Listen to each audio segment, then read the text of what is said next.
السلام عليكم، مرحبا بكم في فيديو جديد ومرحبا بكم في القناه ديال الشاف مشكور. كيف ما العاده جبنا لكم اليوم واحد الفيديو ديال واحد الشباكيه اللي هي شباكيه ديال اللوز اللي كتذوب في الفم وكتجي مجعبه. خدمناها بالطريقه ديال العجين المورق. غادي تلاحظوا معنا انه كاين الفرق في العجين وكاين الفرق في الطريقه، وحتى التشبيكه ديالها سهله ماهله. اليوم جبنا شباكيه ديال اللوز اللي غادي نحتاجو في المقادير ديالها. كيف ما كتشوفوا غادي نمشيو باش نتعرفوا غادي المقادير ديالها، والمقادير يكونوا مضبوطين. راه العجين ديالها غادي يخرج رائع، واخا كيبان لكم قاصح في الاول. ملي كيطلقوا الزيوت ديال اللوز وديال الزنجلان والزيوت اللي درنا فيه راه كتولي عجينه ساهله ماهله. هنا عندنا كيلو ديال الدقيق، معلقه ديال الزنجلان، معلقه ديال النافع مطحون ومغربل. جميع العناصر ديالنا يكونوا مطحونين ومغربلين. معلقه ديال القرفه، معلقه ديال حبه حلاوه، قبيصه ديال الملحه، كاس ديال الزنجلان،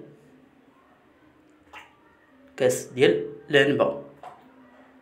هذا هو العبار ديالنا. كاس لاروب ديال اللوز ديما كنعبر بكاس ديال العنبه. واحد صاشي ديال خميره كيماويه، وراس معلقه ديال خميره ديال الخبز، راس معلقه. ما نديروش الخميره بزاف باش حتى الا تعطلنا العجينه ما خدمناهاش ما تخسرش لينا. كاسرونه غادي ندير كاس ديال المزهر اللي كنت رقدت فيه شويه ديال الزعفران شعره، نص كاس ديال الماء، وربعة الملاعق كبار ديال الخل. كنديروهم فوق النار يسخنوا شويه غير يدفاو. هنا كندير كاس ديال الزبده مذوبه وكاس ديال الزيت. غادي نبسبس العجين ديالي على شكل ديال العجين ديال الصابلي، غير باطراف الاصابع كنبسبس حتى كيولي مرمل على الشكل هذا كيف ما كتشوفوا. دابا غادي نعجن بهذوك العناصر اللي درت دفاو شويه. الا تبعنا المقادير مضبوطين غادي تجينا العجينه هي هذيك، ما غادي نزيدو عليها لا ما لا والو. هانتوما كيف ما كتشوفوا العجين ديالنا المجموع كيبان قاصح، ولكن راه ملي غادي يطلقوا الزيوت كيولي مرخوف. نقسموه على 4، وديما العجين ديالنا يكون في اكياس بلاستيكيه ما نخليوش على برا باش ما ينشفش، وكنخدموهم وحده بوحده بحال هكا كيف ما كتشوفوا الكويرات ديالي في اكياس بلاستيكيه، وكنخدم وحده بوحده بهذه الطريقه كيف ما كتشوفوا. انا كنخدمها دابا الطريقه ديال العجين المورق. غادي ندوزهم كاملين على هذا الشكل هذا، نسرحهم مزيان، من بعد كنطويها هاد الجانب مع الجانب الاخر،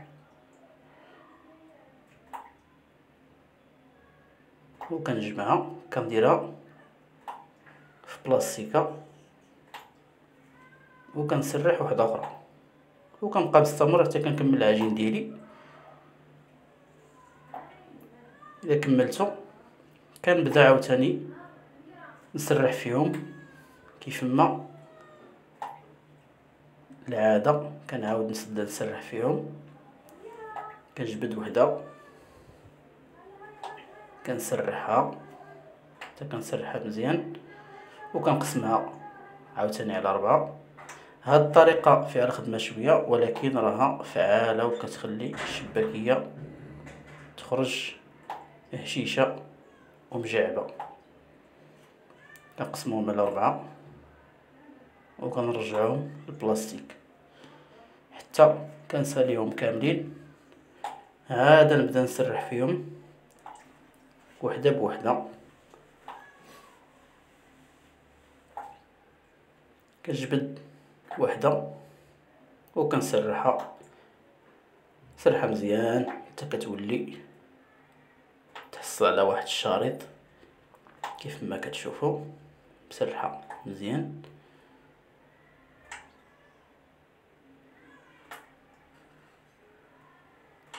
حتى بهاد الطريقه كتجيني ساهله، كنخدم وحده بوحده وكتجيني ساهله وديما محتفظ بها في اكياس بلاستيكيه. كنقاد الشريط ديالي، كنحيد الجوانب وكنقاد، من بعد كنبقى نقطع ونشكل. هنا غادي ندير تقطيعه ديال 6، عندك 1 2 3 4 5 6 كنقطع وكنبقى مستمر بحال هكا شريط بشريط وكنشبك. الطريقه ديال التشباك حتى هي نوريها لكم سهله. كندير 2 على 2 على 2 وكنلصق هذا مع خوه وكنحلو، كندور وكنحل الوسط. غنعاودوها مره اخرى.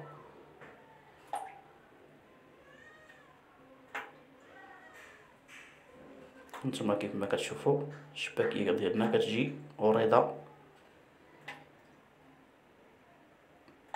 وحتى العجين مغليظه ما رقيقه. هانتوما كتشوفوا السمك ديالها.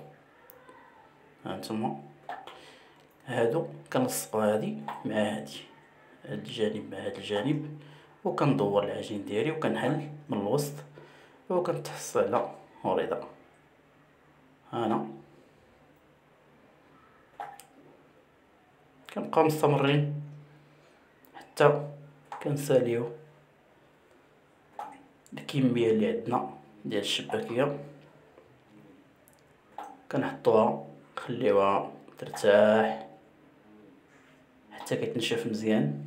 من بعد ما كتنشف كتولي تحكم فيها كيف ما بغيتي، تولي ساهله تهز وتقلى، ما تخاف تحل ما والو، ما كتحل ما كتهرس. قليها على خاطرك، خليوها ترتاح مده ديال 5 ديال السوايع تقريبا، المهم 4 السوايع الفوق باش تنشف مزيان. من بعد كنوجدو الزيت والعسل ديالنا باش نقليو.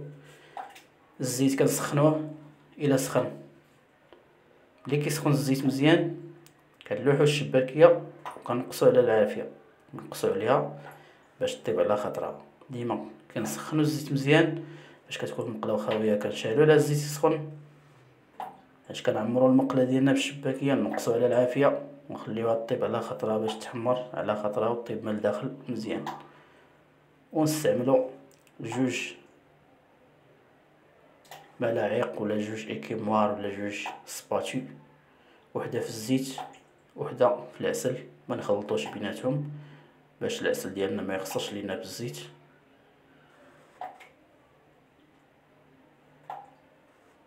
كيف ما كتشوفوا كنعمروا المقله ديالنا، راه الزيت دابا سخون، غير نعمر المقله كنقص على البوطه ونخليه يتحمر على خاطرو،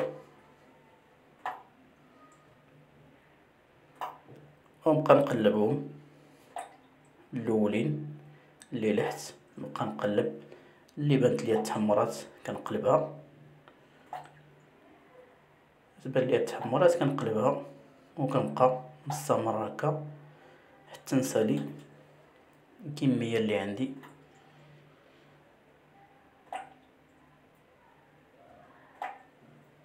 من بعد كتحمر كنجيب لي كيموار ديالي وكنهز التمرات، كنهزها كنقطرها مزيان من الزيت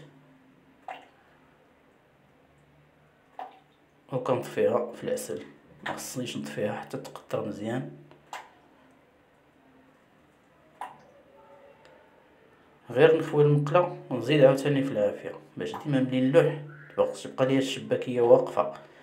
نلوح الشباكيه ونطفي، نقص على العافيه، نقص عليها باش طيب على خاطرها وتبقى واقفه وتحمر مزيان.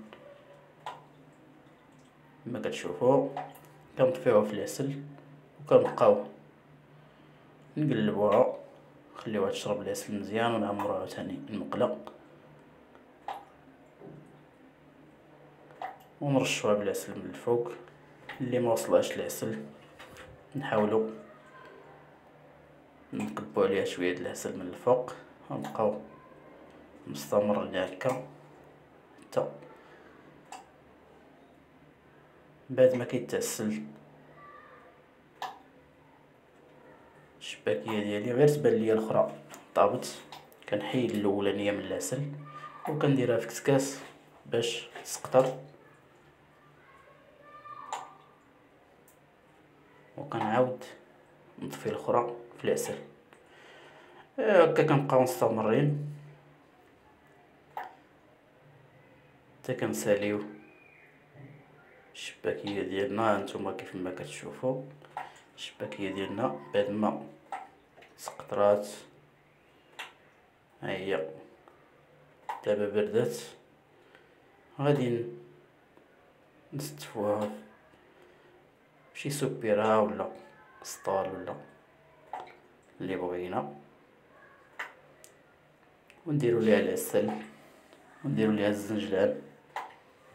وها نتوما الشكل النهائي ديالنا.